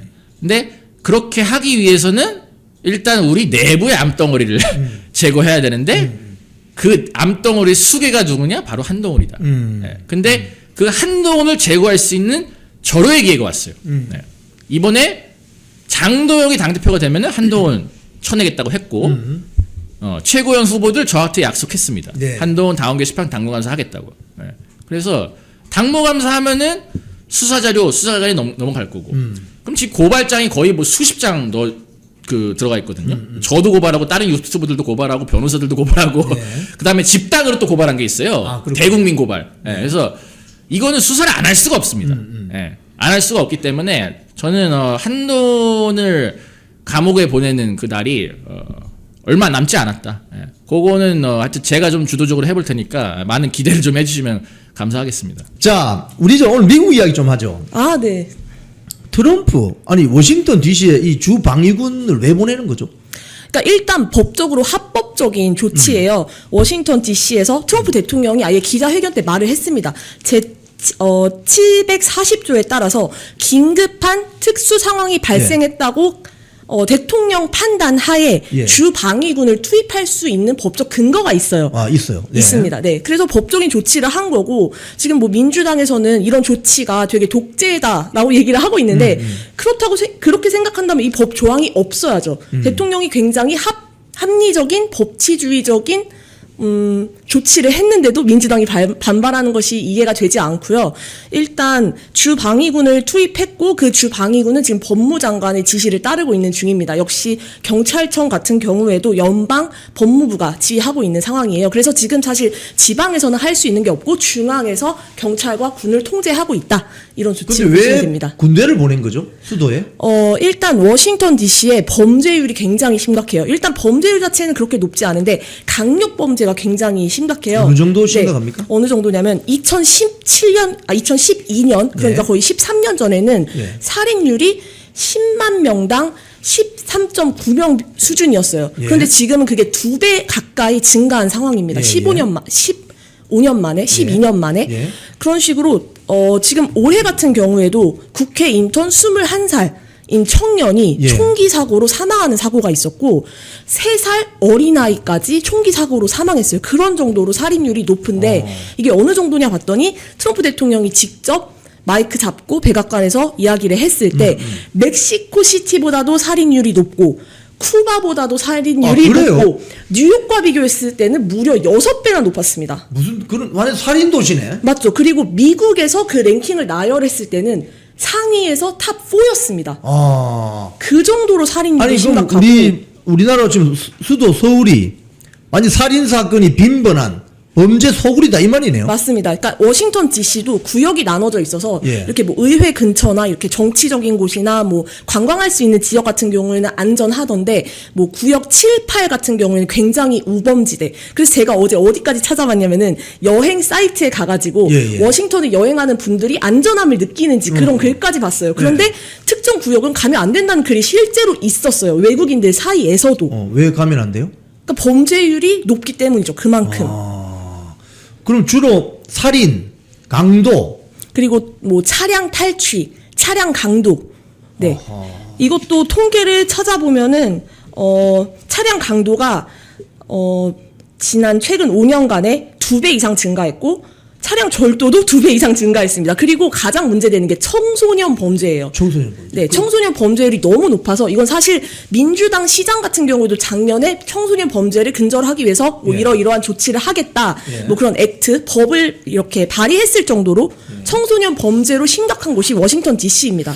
그리고 아하. 재범률도 상당히 높아요. 이건 뭐 어제 제가 이 폭스뉴스 좀 검색해 봤거든요. 네네. 여기 보니까 아까 방금 말씀하신 청소년 범죄 관련해서 이 사람들이 이런 이야기를 해요. 젊은 갱단 크루라고 부르는 갱단이 있는데 맞아요. 14살, 15살, 17살 뭐 살인, 강간, 무장강도, 1급 뭐 절도 이런 게 뭐 아주 빈번한 네, 모양이죠. 굉장히 빈번하고요. 제가 아까 말씀드렸다시피 재범률이 굉장히 높은 이유가 이 친구들이 단독 범죄를 저지르는 게 아니고 갱단에 속해 있기 때문에 다시 내가 뭐 놀던 친구들과 어울리다 보면 유유상종이잖아요. 그래서 재범률이 높아질 수밖에 없는 구조입니다. 아, 그러면 아니 그렇다고 치더라도 뭐 군대를 보내서 이걸 잡겠다? 이거 한국 사람들은 좀 이해가 잘 안 될 것 같은데 미국에서는 그게 가능하죠. 일단 법에 나와 있는 법치주의를 그냥 발현했다는 건데, 그리고 사실 민주당 강세 지역인데 그동안 민주당 시장들 뭐 했냐는 거죠. 그리고 민주당 시의회 완전히 장악했어요. 사실 여기는 완전히 파란색이라고 봐도 무방한 게 민주당 지지율이 90%인 지역입니다. 아, 워싱턴 DC가요? 네, 90%예요. 그럼 미국 민주당 그 의원들은 뭐 했죠? 그동안 뭐 했냐는 거죠. 네, 최근 10년간 범죄가 이렇게 폭증하고 진짜 뭐 3배, 4배 이 수치가, 그러니까 민주당 그 시장이 이런 인터뷰를 했더라고요. 2024년에 강력 범죄율이 35%나 줄었다. 트럼프 이거 지금 뭐 하는 거냐. 그런 인터뷰를 했는데 이게 진짜 웃긴 게 2023년에 워싱턴 DC의 그 강력 범죄율이 최고치를 찍었어요. 역대 최고치. 그랬기 때문에 반사적으로 그걸 줄은 걸 가지고 딱 정말 그 큰 흐름은 보지 않고 지금 10년간 범죄가 폭증해서 뭐 3배, 4배 이야기가 나오는 것은 그냥 눈막 귀막하고 지금 딱 1년 사이에 그만큼 줄은 거 가지고 그걸 핀셋처럼 뽑아내가지고 범죄가 줄었다고 주장하는 거는 말이 안 되는 상황이에요. 아, 그게 언제라고요? 이게 2023년에 최고치를 찍었기 때문에 2024년에 줄었어요. 아하. 강력 범죄 기준입니다. 아, 그렇군요. 여기 제가 위키피디아 찾아보니까 네. 살인 사건의 경우에 워싱턴 DC가 2023년에 274건. 네. 근데 2024년에 187건. 맞아요. 그래서 그거 가지고 35% 줄었다라고 뭐 얘기를 하고 있지만 전국적으로 봤을 때 탑 4인 시티, 이 탑 4인 도시에서 시장이 할 말인가? 저는 좀 아니라고 보고 있습니다. 이게 지금 위키피디아도 보면은 이런 게 있어요. 이게 인구 10만 명당 계산한 것 같은데 그럼 네. 가령 274로 돼 있으면 이게 인구 10만 명당 인구 100만 명당 하면 2,700이 되고 네. 인구 1,000만 명 하면 27,000이 되잖아요. 그쵸. 지금 워싱턴 DC 인구 한 1,000만 명 되죠.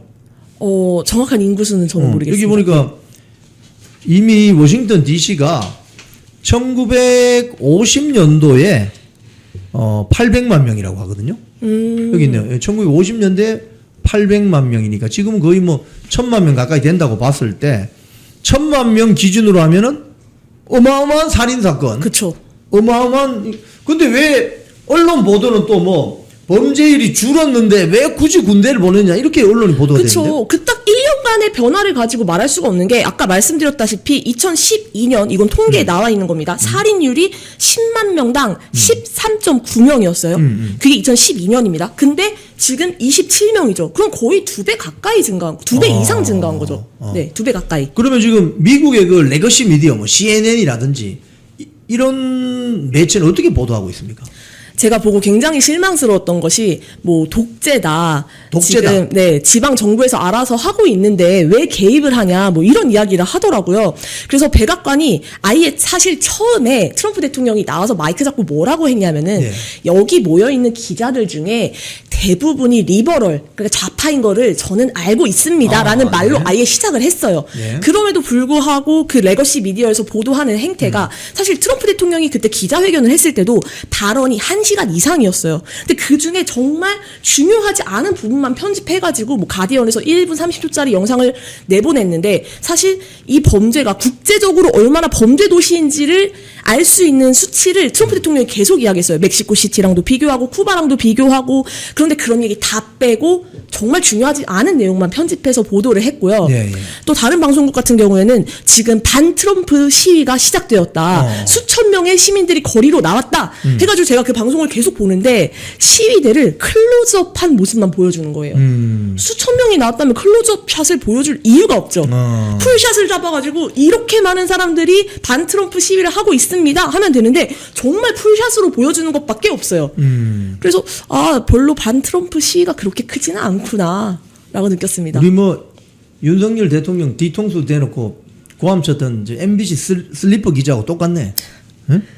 지금 사실 오늘 한국 언론 보도도 보면 워싱턴 DC의 범죄율은 줄었는데 뭐 트럼프가 뭐 무리하게 군대를 투입했다 뭐 이런 보도가 나오고 있는지 그런 걸 받아 쓰는군요, 그죠? 네. 근데 최근에 그 왜 로스앤젤레스, 캘리포니아에서도 군대가 들어갔잖아요. 그건 또 맞아요. 왜 그래요? 캘리포니아 같은 경우에 불법 이민자로 인한 범죄가 굉장히 심각해요. 저는 이걸 개인적으로 체감했던 게 이게 사실 10년 전 얘기인데 제가 10년 전에 샌프란시스코랑 캘리포니아를 여행을 하는데 예. 길거리에서 마리화나 냄새를 정말 많이 맡을 수 있었고 샌프란시스코에 제가 지금 정확히 이름이 기억이 안 나는데 정말 거대한 백화점이 있어요.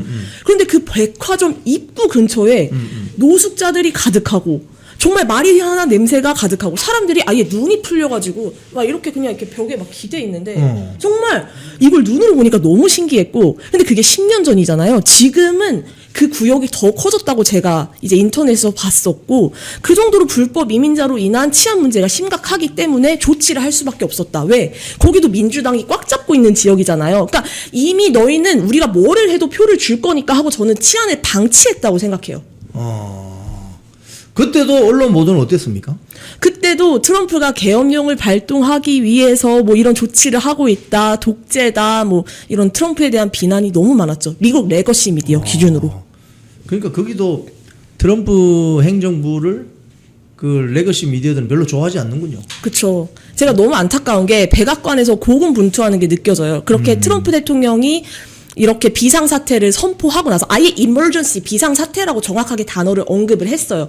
그리고 나서 백악관에서 제가 뉴스레터를 구독을 해놨는데 막 3번인가 이메일이 왔어요. 정정하고 싶은 것에 대해서. 레거시 미디어가 하도 거짓 선동을 하니까 백악관에서 그걸 보도하는 그러니까 반박하기 위한 통계를 엄청 첨부해놔가지고 제가 링크를 클릭하면서 하나 보다가 아 이걸 다 찾기 위해서 얼마나 백악관 직원들이 고생을 했을까. 그리고 어제 새벽에 그러니까 저희가 자고 있는 시간에 레빗 대변인이 새롭게 브리핑을 했어요. 1시간 넘는 브리핑. 왜? 레거시 미디어가 말도 안 되는 자료 통계 자료 가지고 와서 선동하고 있으니까 그냥 대변인이 나와가지고 막 절박하게 그리고 팩트를 다 제시해요. 이건 통계를 부정할 수가 없어요.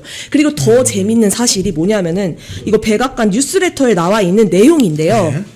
메트로 경찰청 지도부는 지금 비상사태 선언 이후에 지방 정부에서 관할하는 게 아니고 이제 연방 정부에서 이제 통제를 하고 있는데 범죄 통계를 조작했다는 의혹까지 있어요. 아, 그래요? 범죄율이 마치 낮은 것처럼 조작하기 위해서. 그런데 저는 이게 굉장히 신빙성이 있다고 생각하는 게 지난주 트럼프 대통령 취임한 지 200일 되었을 때 어떤 발표를 했었냐면요. 200일 기념 인터뷰에서 바이든 시절에 실업률이 낮은 것처럼 조작하기 위해서 일자리 수치를 150만 건이나 증폭해서 발표했다는 걸 트럼프 대통령이 이야기를 했어요. 그런 정도로 이미 조 바이든 시절에 일자리 통계를 그렇게 150만 건이나 조작했을 정도면 지금 범죄율도 충분히 조작할 가능성이 있다. 뭐 통계청 자료 조작은 그쵸? 문재인하고 비슷하네요, 그죠? 좌파의 평행 이론처럼 보일 정도로 너무 비슷합니다. 이게 전 세계적으로 좌파들은 조작을 잘하는구만. 통계 자료 조작하고 말이죠. 지금 그러면 미국에서 좀 믿을 만한 신뢰 있는 언론 매체는 뭡니까 그러면? 제가 봤을 때는 일단 팍스뉴스고 그리고 트럼프 대통령이 그러니까 아직은 그렇게 크진 않지만 직접 언급했던 뉴스맥스라는 언론이 있는데요. 언론사 자체가 크지는 않지만 팩트에 기반해서 사실을 전달하고 있고 사실 지금 주류 언론을 믿을 수 없는 상황이기 때문에 백악관 대변인이 하는 브리핑만 봐도 그것은 정확한 통계를 근거로 해서 얘기하고 있기 때문에 그게 사실 하나의 언론 역할을 하고 있다 보고 참 있습니다. 그 미국이나 한국이나 참 큰일입니다. 그죠? 네. 자, 우리 그 반중시비 저 명동 뭐 행진하는 거 참여하시는 거 제가 많이 봤는데 네. 지금 대통령이 직접 그 자유대학생들 뭐 시위하는 거 가지고 관계 당국은 표현의 자유를 넘었다. 이거 좀 쉽게 이야기하면 단속해라. 뭐 이런 거 아닙니까? 그쵸. 근데 왜 미 대사관 앞에서 데모하거나 막 들어가려고 하는 대진년 이거 공평하지 않은 거 아니에요? 전혀 공평하지 않죠. 그리고 저는 대진현 시위가 그렇게 최근에 있었는지 사실 몰랐어요. 그런데 7월에 있었더라고요. 그러니까 자유대학 그러니까 시위와 굉장히 시기가 비슷해요. 그런데 그때 성조기를 찍고 그리고 트럼프 얼굴을 찍고 그것에 대해서는 이런 방구 없었으면서 중국 대사가 뭐라고 했다고 바로 깨갱해서 그거를 국무회의에서 발언을 한다? 저는 이 시위를 참여해보신 분들은 아시겠지만 시위의 성격이 반공 그리고 반중이에요. 그렇기 때문에 지나가고 있으면은 외국인들조차 동감하고 막 같이 호응해주는 그런 시위인데 그리고 제가 그 국무회의 때 발언한 걸 봤더니 이거를 물타기 하는 발언을 하더라고요. 뭐라고 얘기했냐면은 외국인과 이주 노동자에 대한 혐오 차별 이런 이야기를 했어요. 예. 그러니까 사실 반중 정서는 흐릿하면서 너희는 마치 이 시위에 대해서 모르고 그 그러니까 국무회의 발언만 본다면은 마치 그 시위가 외국인 혐오 시위였나라고 오해할 수 있을 법한 발언을 했어요. 저는 아주 잘못된 물타기라고 봅니다. 그러면 이게 얼마 전에 그 주한 중국 대사였던 싱하이밍이 네. 뭐 어디서 뭐 엉뚱한 소리를 하잖아요. 한국의 뭐 저 반중 극단주의 뭐 극우 세력을 뭐 어떻게 해야 된다. 그거하고 관련이 있는 겁니까? 저는 무조건 관련이 있다고 보고요. 이게 지금 굉장히 외교적으로 잘못된 선택을 한 것이 중국 대사가 뭐라고 하면은 이렇게 압박했을 때 대통령이 바로 물러난다. 좀 저자세를 보여준 거거든요. 나중에 중국이랑 뭐랑 이렇게 협상을 하려고 만났을 때 이미 저자세인 대통령으로 참석을 하게 되는 상황이에요. 본인이 그 안으로 들어간 거예요. 후보 시절에 쉐쉐 하던 그 기조를 이어갔다 저는 이렇게 보고 있습니다. 쉐쉐. 네. 여기도 쉐쉐, 저기도 쉐쉐. 네. 자, 이렇게 되면은 사실은 그 트럼프 행정부가 봤을 때 이재명 정권이나 지금 대한민국 정권이 좀 뭔가 친중 반미 정권이 되지 않나. 또 그래서 이런 것들이 뭐 관세 협상이라든지 또 대한민국 국익에 좀 뭔가 좀 악영향을 주지 않나. 뭐 이런 어떤 우려가 있는데 그렇게 되지 않겠어요? 굉장히 우려스럽죠. 왜냐하면 반미 시위를 미국 대사관 앞에서 했으면 그 보고가 안 들어갔을 수가 없어요. 그래서 그 시위에 대해서 인지하고 있는 상황에서 아무 말도 없었는데 중국 반중 시위에 대해서는 바로 그것도 대통령이 직접 발언을 한다? 그러면은 동맹국인 미국을 이렇게 대접하는데 중국은 저렇게까지 대우를 한다고? 그리고 일본도 사실 저는 주시하고 있을 거라고 봐요. 일본도. 네. 아까 제가 뭐 일본 여행 잠깐 말씀드렸는데 저희가 뭐 EXBC의 동료 스트리머 일본인 분을 만났어요. 근데 그분이 처음 저희를 만났는데 우시는 거예요. 무슨 얘기를 하다가. 그래서 저는 뭐 개인적으로 슬픈 일이 있어서 우시는 건 줄 알았는데 알고 봤더니 윤석열 대통령 탄핵된 게 너무 마음 아프다고 그걸 울면서 얘기를 해주시는 거예요. 그런 식으로 일본에도 분명히 대한민국의 상황을 주시하고 있고 연대하는 세력이 있는데 한미일 동맹을 흔드는 대통령이구나라는 메시지를 명확하게 보낸 거죠. 그 자유대학 그 행진 참여를 많이 하시는데 네. 그 이야기 좀 해주시죠. 뭐 학생들이 많이 좀 모입니까? 학생들 많이 모이고요. 그리고 2030의 참여도가 굉장히 높은 시위예요. 제가 이것은 예전에 멸공 페스티벌을 갔을 때도 느꼈는데 젊은 분들이 이제 저녁 때 하니까 퇴근하고 오시는 것 같고 그리고 이 시위의 특징은 명동에 일단 외국인 관광객이 정말 많은 데서 하다 보니까 그리고 또 영어 문구도 있거든요. 그래서 영어로 CCP out 이런 걸 들으면 외국인들이 호응해주고 그걸 영상을 찍고 하니까 그리고 또 영어 문구로 대통령이 뭐 부정선거로 당선되었다 이런 걸 담고 있기 때문에 굉장히 저는 그 영상들이 퍼지면은 세계적으로 파급력이 있을 정도의 시위라고 보고요. 그리고 사실 이건 뭐 우연이라고 저는 뭐 우연일 수도 있다고 보지만 이제 신세계 전광판 대형 전광판이 나오는데 그 자유대학 학생들이 애국가를 부르면은 신기하게 그 신세계 전광판에 태극기가 떠요. 아, 그래요? 네. 그래서 저희가 이게 한두 번 그럴 때는 우연인가? 라고 생각했는데 계속 그러니까 이게 우연이 계속되면 뭔지 아시죠? 그래서 굉장히 상당한 확률로 태극기가 항상 뜨는구나. 정말 신기해요. 네, 이 영상이 굉장히 조회수가 높습니다. 어디에서 어디까지 행진을 합니까? 이제 명동 중앙우체국에서 하는데 왜냐면 대사관 바로 앞에서 시위를 할 수는 없어요. 그래서 그래도 어쨌든 대사관에서 한 1분 정도 걸어 나오면은 명동 중앙우체국이 있고요. 우체국 있죠. 네, 뒤에는 이제 신세계 전광판이 나오는데 사실 초창기에는 광고가 나왔어요. 그래서 막 삼성 갤럭시 광고도 보고 막 이랬던 기억이 저도 나거든요. 근데 어느 순간 뭐 국기에 대한 경례하고 뭐 이렇게 바라봐야 될 시점에 계속 그 신세계 전광판에서 태극기가 나온다는 거. 그러면 거기서 행진 시작하시면 어디까지 갑니까? 원래는 사실 이거 중국 대사가 항해하기 전에는 그 명동에 자라 쪽에 있는 그 메인 스트릿이 있어요. 예, 예. 거기를 돌았는데 예. 중국 대사가 항해한 이후에는 그 길을 쓰지 못해요. 그럼 어디로 가요? 그래서 사실 좀 돌아갑니다. 근데 사실 돌아가는 것도 또 새롭다고 생각하는 게 그쪽에서 의도한 건 아니겠지만 좀 골목 구석구석까지 목소리가 전달되는 또 다른 효과가 있어서 아 그들이 의도한 건 아니겠지만 오히려 우리한테 더 좋은 방향으로 흘러갔는데 이렇게도 보입니다. 거기 저녁에 가면은 외국인 관광객들 쇼핑하러 많이 나오잖아요. 맞습니다. 그럼 그분들이 좀 신기하게 보시겠네요. 네, 신기하게 보기도 하고 제가 예전에 그 Make Korea Great Again 그 모자를 쓰고 갔더니 미국인이 아, 이 모자 너무 좋다 하면서 이게 도대체 어떤 시위냐 해가지고 제가 설명을 해준 적도 있고 그 정도로 엄청난 호응이 있습니다. 그 모자는 어디서 사죠? 아, 제가 그냥 네이버 들어가서 검색해서 샀습니다. 아, 네이버에 파는군요.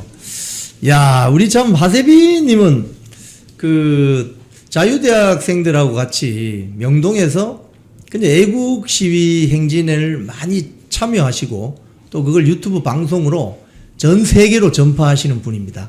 그래서 오늘 우리가 모셔봤고요. 또 우리 하세빈님은 좀 국제 정세에 굉장히 관심이 많고 소스가 많아요. 그래서 오늘 트럼프 이야기, 워싱턴 DC 이야기를 좀 들어봤습니다. 자, 우리 마지막으로 우리 다음에 또 출연하시고 네. 우리 시청자님들께 한 말씀 해주십시오. 네. 자유대학 시위 이야기가 나왔는데요. 매주 화요일에 명동에서 고정적으로 하고 있으니까 관심 있으신 분들의 많은 참여 부탁드립니다. 화요일 날, 매주 네, 화요일. 매주 화요일에 화요일 몇 7시 시에 반에. 어디로 가야 됩니까? 7시 반에 명동 중앙 우체국 앞에서 집결해서 8시에 이제 출발합니다. 아, 출발하면 그럼 마치면 언제 마쳐요? 마치면 한 9시 반 정도 되는 것 같아요. 네. 그러면 자, 매주 화요일 저녁 7시에 명동의 그 중국 대사관 옆에 있는 중앙우체국? 네, 중앙우체국. 거기로 가시면 시작을 하고 뭐 뒤에 전광판에 막 태극기도 뜬다고 합니다. 맞습니다. 그리고 대사관 주변 그 명동 그 쇼핑 거리를 쫙 돌면 밤 9시나 한 9시 반쯤 네. 끝나는 시위에 여러분도 한번 참여해 보시기 바랍니다. 자, 오늘 출연해 주셔서 감사합니다. 네, 감사합니다. 네. 잘 다니던 회사에서 해고됐습니다. 외롭고 힘들었습니다. 내 혼자 이렇게 외톨이가 되는 거 아닌가 걱정이 앞섰습니다. 그런데 하루 이틀 시간이 지나니까 많은 애국 국민들이 찾아와 주셨습니다. 그래서 우리는 승리했습니다. 혼자 가면 외로운 길이지만 같이 가면 즐거운 여정이 됩니다. 나라를 지키고 대한민국 정치 혁신을 바라시는 분들이 계시다면 우잘사 회원에 가입해 주십시오. 우파는 잘 싸워, 우리도 잘 싸워. 우잘사 회원에 가입하시면 나라를 살리고 대한민국 정치를 혁신할 수 있습니다. 우잘사 회원이 되셔서 다 같이 손잡고 즐거운 여정에 동참합시다. 우잘사 화이팅!